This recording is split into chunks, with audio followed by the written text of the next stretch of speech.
Assalamu alaikum viewers, welcome to my channel Law Gate Preparations.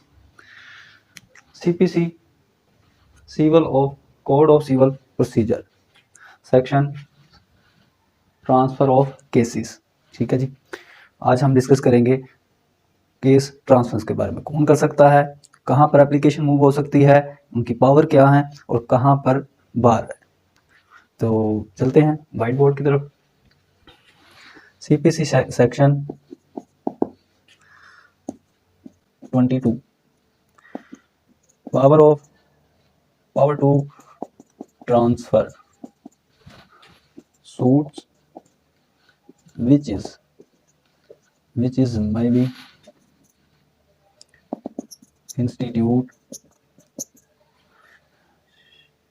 in more than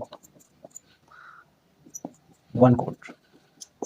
ठीक है नहीं, section 22 हमें बता रहा है कि पावर है to transfer suits which is में भी हुए हों, इंस्टीट्यूट दायर हुए हों in more than one court, एक कोर्ट से ज़्यादा अदालतों में ज़ेर समाअत हों या दायर हुए हों केस, तो उसको ट्रांसफ़र करने की पावर 22 बता रहा है हमें। 22 क्या कह रहा है, वेयर सूट इंस्टीट्यूट जी, वेयर सूट में भी इंस्टीट्यूट वन ऑफ टू और मोर देन कोर्स, जहाँ पर केस दायर हुए होंगे इंस्टीट्यूट एक, दो या दो से ज़्यादा अदालतों में। तो क्या कह रहा है, defendant notice to the other parties, जहाँ एक से ज़्यादा केस दायर हुए होंगे वहाँ पर डिफेंडेंट, याद रखिए डिफेंडेंट का लफ्ज़ आया, नॉट प्लेंटिव और कोर्ट। डिफेंडेंट सेक्शन 22 के तहत डिफेंडेंट ही एप्लीकेशन मूव कर सकता है और प्ली ले सकता है कि जी इसमें मुझे हरास किया जा रहा है, तंग किया जा रहा है, मेरी रहाइश फ़लाँ जगह पर है, ये डिफरेंट कोर्ट्स केस फाइल किया गया है, लिहाजा मेरी जहाँ पर रहाइश है, जहाँ पर मैं रहाइश पजीर हूँ, वहाँ पे केस ट्रांसफ़र किए जाए। और इसमें प्लेंटिफ नहीं दायर कर सकता एप्लीकेशन 22 के तहत, इसमें सिर्फ डिफेंडेंट ही कर सकता है, इसमें कोर्ट खुद से ट्रांसफ़र नहीं कर सकती, सिर्फ डिफेंडेंट ही दायर करेगा, वो भी दूसरी पार्टी को नोटिस करने के बाद, ऑब्जेक्शन जो होंगे उनको कंसीडर करने के बाद कोर्ट ऑर्डर करेगी ट्रांसफ़र करना है या नहीं करना, जो भी मज़ीद कार्रवाई होगी वो कोर्ट करेगी इन दोनों की आर्गूमेंट हेयर करने के बाद। ठीक है जी, और ये जुडिशल ट्रांसफ़र होगा और एडमिनिस्ट्रेटिव ट्रांसफ़र नहीं होगा। एडमिनिस्ट्रेटिव ट्रांसफ़र हो सकता है 24 के तहत, 22 के तहत जुडिशियल ट्रांसफ़र ही होगा, इसमें एप्लीकेशन डिफेंडेंट मूव करेगा ना कि प्लेंटिफ मूव करेगा। आई होप यहाँ तक समझ आ गई होगी। अब चलते हैं सेक्शन 23 की तरफ। सेक्शन 23 का में क्या कह रहा है, to what court application liable, to what हाँ सही है, एप्लीकेशन लाइब्स। वो कह रही है एप्लीकेशन जो है 22 की, 24 की, कोई भी है, ये सेक्शन 23 हमें बता रहा है कि कौन सी कोर्ट में ये दायर होगी और क्या तरीकाकार होगा। अब इसको एग्जाम्पल्स के जरिए लेके चलते हैं। जैसा कि सेक्शन 22 है, उसमें बताया गया है कि कौन सी एप्लीकेशन कहाँ पर मूव होगी ट्रांसफ़र की। अब सेक्शन 22 जैसे कि है, वो एप्लीकेशन मूव कर रहा है डिफेंडेंट, कहाँ पे करेगा, अगर तो ज़िला सेम है, अगर ज़िला सेम है तो वो उस ज़िले के डिस्ट्रिक्ट कोर्ट में दायर करेगा, यानी कि डिस्ट्रिक्ट एंड सेशन जज की अदालत में एप्लीकेशन मूव करेगा टू ट्रांसफ़र एप्लीकेशन 22 के तहत डिफेंडेंट दायर करेगा। ठीक है जी, और अगर ज़िला तो ठीक है सेम है, और अगर कोई ज़िला डिफरेंट है ज़िला डिफरेंट है तो वो कहाँ पे दायर करेगा, वो करेगा हाई कोर्ट में दायर। If same district so application liable to district and session court. ठीक है, अगर तो ज़िला सेम है और डिस्ट्रिक्ट और सेशन जज के पास जाएगी, और अगर ज़िला डिफरेंट है, अगर ज़िला डिफरेंट है तो वो हाई कोर्ट में जाएगी। ये सेक्शन जो है लागू होता है 22 के ऊपर भी और 24 के ऊपर भी। आगे हम चलते हैं 24 को डिस्कस करते हैं।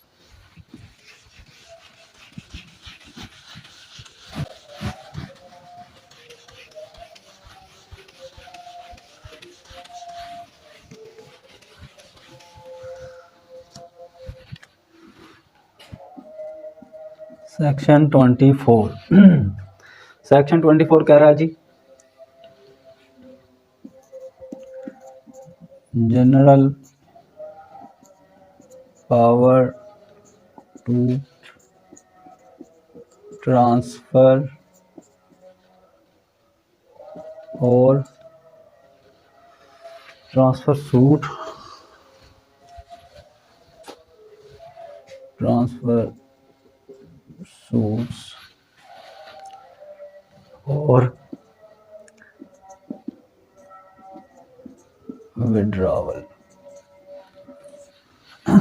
सेक्शन 22 कह रहा है कि जी जनरल पावर है to transfer suits and withdrawal. अब जनरल पावर से मुराद है कि जी इसमें सेशन यानी कि कोर्ट भी खुद से कर सकती है ट्रांसफ़र, या कोई भी पार्टी जो दोनों में से डिफेंडेंट में से है या प्लेंटिफ में से है, दोनों में से कोई भी दायर कर सकती है। ठीक है, और विड्रॉवल, विड्रॉवल कोई भी प्रोसीडिंग कोर्ट में चल रही है, कोई अपील चल रही है, कोई रिवीजन चल रही है, कोई और एनी प्रोसीडिंग कोर्ट में चल रही है, उसको विड्रा कर सकते हैं। और इसमें केस को भी कोई भी पार्टी किसी भी स्टेज में जाकर केस को विड्रा कर सकती है, वो भी आगे जाके इंशाल्लाह कंसीडर करेंगे। ये हो गया जी जनरल पावर और ट्रांसफर। अब इसमें क्या होगा, any parties move an application to transfer suits। ठीक है, where suits may be institute more than one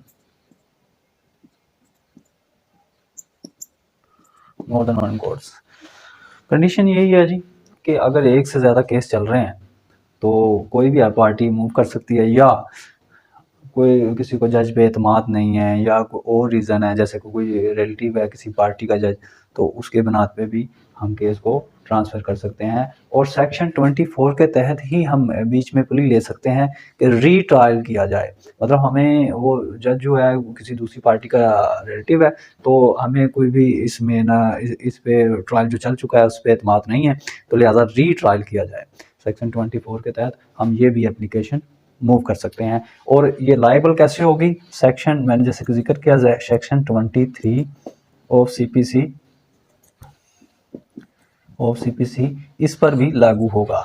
ठीक है, कि एप्लीकेशन कहाँ पर लाइबल है, तो एप्लीकेशन लाइबल है अगर डिस्ट्रिक्ट सेम है तो डिस्ट्रिक्ट एंड सेशन जज के पास जाएगी। ठीक है, अगर डिस्ट्रिक्ट डिफरेंट है तो हम हाई कोर्ट के पास जाएंगे, और जहाँ पर सूबा डिफरेंट है तो वहाँ पे हम उस हाई कोर्ट में जाएंगे जहाँ पर केस चल रहा है। ठीक है, उस डिस्ट्रिक्ट में उस सूबे में जाएंगे जहाँ पर केस चल रहा है, वहाँ पे हम एप्लीकेशन मूव करेंगे। हम डायरेक्ट सुप्रीम कोर्ट नहीं जाएंगे, हम अगर सूबे डिफरेंट है तो हम उस अदालत में उस हाई कोर्ट में जाएंगे जहाँ पर केस जिसकी जुरिडिक्शन में आ रहा है, जहाँ पर इंस्टीट्यूट हुआ हुआ है, जहाँ पर ज़ेरे समाअत है। आई होप सेक्शन 22, सेक्शन 23 और सेक्शन 24 तो समझ आ गया होगा। आगे सेक्शन 24 है, सिंपल सा है, 2 लाइनों का। सेक्शन 24A, सेक्शन 24 है ए, appearance of parties on transfer of suits etcetera. Transfer of suit etcetera मतलब कोई भी, जैसे कि मैंने पहले जिक्र किया था कि सेक्शन 24A कह रहा है अपेयर टू पार्टी, जहाँ पर केस कोई ट्रांसफ़र होगा वहाँ पर कोर्ट फिक्स करेगी आइंदा पेशी कि जी आप जाएं उस अदालत में अपेयर हों फलां डेट को, ठीक है। अब केस कोई भी एटसेट्रा से मुराद केस कोई भी हो सकता है, कोई अपील हो सकती है, कोई रिवीजन हो सकती है, या कोई भी एनी प्रोसीडिंग जो कोर्ट्स की चल रही हो वो हो सकती हैं। वो इसके तहत तो ये जब भी केस ट्रांसफ़र होगा 24 के तहत या 22 के तहत, तो कोर्ट क्या कहेगी 24A के तहत कि जी आप डेट फिक्स करेगी, आइंदा डेट जो भी होगी उस अदालत में आप जाके पेश हों फलां डेट को, और उसमें फलां जो है जो भी उसमें हेयरिंग होगी उसमें आप अपेयर हो। आई होप यहाँ तक आपको समझ आ गया होगा। नेक्स्ट चलते हैं हम आगे।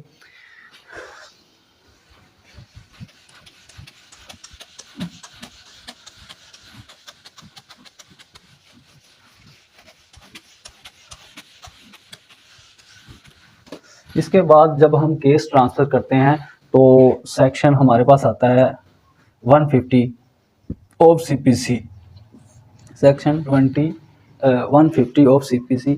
सेक्शन 150 हमें कह रहा है कि जब भी कोई केस ट्रांसफ़र होगा तो एक अदालत से दूसरी अदालत में जो पहली अदालत की पावर थी वो भी साथ ही में उसको मिलेंगी, दूसरी कोर्ट को मिलेंगी, मतलब ट्रांसफ़र होंगी। केस क्या है जी, ट्रांसफ़र ऑफ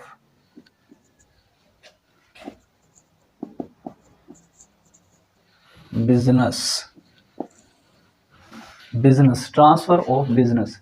सेक्शन 150 हमें कह रहा है ट्रांसफ़र ऑफ बिजनेस से मुराद कि जो प्रोसीडिंग चल चुकी है अदालत में, या कोई भी केस है, रिवीजन है, अपील है, रिव्यू है, कोई भी केस है और उसमें जो प्रोसीडिंग चल चुकी है, मतलब कोई नोटिस हो चुके हैं, कोई अखबार तैयार हो चुका है, कोई एविडेंस है, कोई आर्गूमेंट्स हैं, कुछ भी है, same transfer of business mean कि कोई जो भी प्रोसीडिंग हो चुकी है। तो जैसे केस अगर ट्रांसफ़र होगा सेक्शन 22 के तहत या 24 के तहत, तो साथ ही उसकी प्रोसीडिंग भी ट्रांसफ़र होगी और उसकी पावर भी ट्रांसफ़र होगी। Save as otherwise where the business of the court is transferred to any other court to which business transfer and same power of perform the same duties to perform the same duties। जब भी case transfer होगा section 22 के तहत 24 के तहत, वहाँ पर section 150 भी साथ लागू होगा और कह रहा है कि same as otherwise where the business of the court is transferred to any other court to which business transfer and same power to the court perform to the same duties. क्या करेगी, सेम ड्यूटी जो जिस court से case transfer हुआ है उसी की duty, जहाँ पर अब केस ट्रांसफ़र हो गया है, जिस केस से कोर्ट से ट्रांसफ़र हुआ है दूसरी कोर्ट में, और वो जो दूसरी कोर्ट है उसको वो पावर्स भी जाएंगी और वो प्रोसीडिंग भी जाएगी कि सेम ड्यूटी अपना अदा करे। ठीक है जी, आई होप यहाँ तक समझ आ गया होगा। इसके सेक्शन 150 भी लागू होगा, खाली केस नहीं ट्रांसफ़र होगा, उसकी पावर्स भी ट्रांसफ़र होंगी और उसके जो प्रोसीडिंग है वो भी ट्रांसफ़र होगी। सेक्शन 150 और सेक्शन 39 है जी सीपीसी, ये भी ट्रांसफ़र के बारे में, लेकिन ये है एग्जीक्यूशन के बारे में। Executing degree transfer, execution transfer थोड़ा सा लेंथी है, लेकिन लॉ गेट वालों के लिए है सिर्फ यही है कि सेक्शन 39 के तहत कोई भी जो है डिग्री है जो पास हुई है वहाँ पे हम एप्लीकेशन मूव करते हैं सेक्शन 39 के तहत कि जी ये कोई भी पार्टी जिस जो डिग्री होल्डर है वो एप्लीकेशन मूव करता है सेक्शन 39 के तहत कि जनाब ये मेरी डिग्री पास हुई थी और जहाँ पे अब यहाँ पर मुद्दालय नहीं है, यानी कि जजमेंट डेटर यहाँ पर राजपीर नहीं है, वो दूसरे ज़िले में है या दूसरी डिस्ट्रिक्ट में है या दूसरे सूबे में है, तो उसके तहत एप्लीकेशन देगा। और इस पर भी सेक्शन 23 ही लागू होगा कि अगर ज़िला सेम है तो डिस्ट्रिक्ट जज, अगर ज़िला डिफरेंट है तो हाई कोर्ट, अगर सूबा डिफरेंट है तो उस ज़िले में देगा जहाँ पर केस चल रहा था। ठीक है जी, सेक्शन 39 में हमारा यहाँ तक क्लियर है। और इसके ऊपर लागू होता है ऑर्डर 23। अब हम ऑर्डर 33 को ज़रा डिस्कस कर लेते हैं।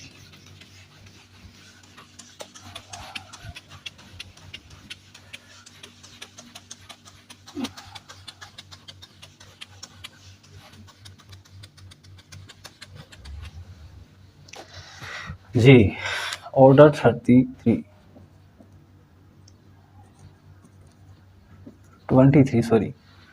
23 ऑफ सीपीसी क्या कह रहा है हमें? विड्रॉवल सूट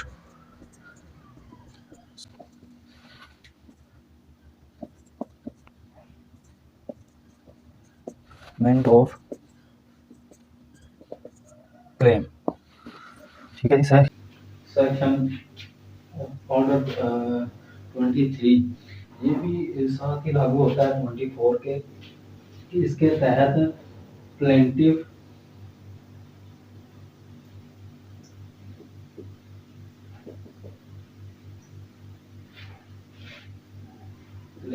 कोई भी जो क्लेम उसने किया था या सूट दायर किया था,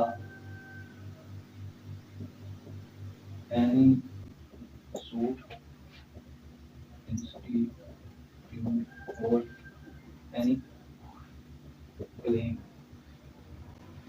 क्लेम जो उसने सूट दायर किया था या उसने कोई भी अपना क्लेम किया था, वो किसी भी स्टेज पे जाकर अपना विड्रॉ कर सकता है, उसे वापस ले सकता है क्लेम को ऑर्डर 23 के तहत। थोड़ा सा अगर हम इसको डिस्कस करें तो थोड़ा लेंथी चला जाएगा, सिर्फ अब लॉ गेट के लिए है कि जहाँ पर केस ट्रांसफर की एप्लीकेशंस आएंगी वहाँ पर कौन कौन से सेक्शन साथ में रीड आउट करना लाजमी है, ताकि आपको ट्रांसफर के तहत जब आप केस ट्रांसफर कर रहे हो तो आपको ना कोई टेंशन हो और आपको सारा टोटल जो लॉ है उसके बारे में इल्म हो, जहाँ कोई क्वेश्चन हो तो आप कर सकते हैं। मीन्स के सेक्शन 22 सेक्शन 24 जहाँ पर भी, अब ये जुडिशियल पावर है, ठीक है, यहाँ पर डिपेंडेंट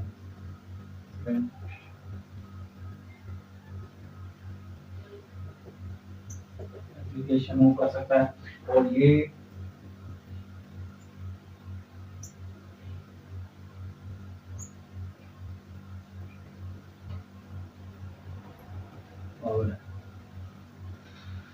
सेक्शन जो है 22 वो जुडिशियल पावर है और उसमें सिर्फ डिपेंडेंट ही मूव कर सकता है, उसमें प्लेंटिफ नहीं मूव कर सकता, उसमें कोर्ट उससे ट्रांसफर नहीं कर सकती।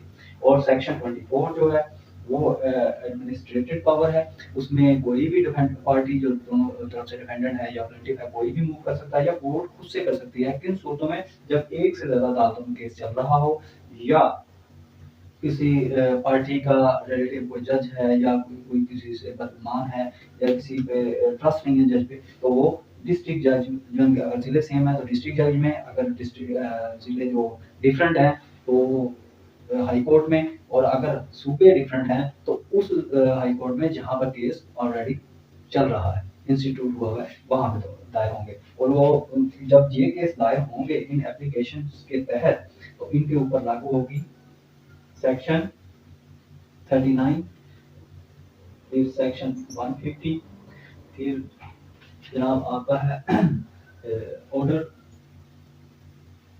23। जब भी आप केस ट्रांसफर करेंगे ये लागू होगा, और इनके साथ ही लागू होगी सेक्शन 23।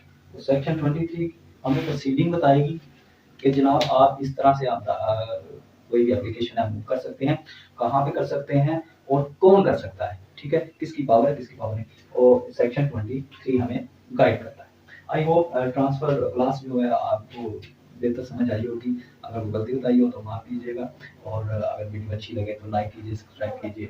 हमें थोड़ी सी वीडियो आपके लिए बेहतर स्ट्रगल कर बेहतर तरीके से आप पहुँचा सकें। नेक्स्ट वीडियो तक के लिए अपने इजाज़त दीजिए। अल्लाह हाफ़िज़।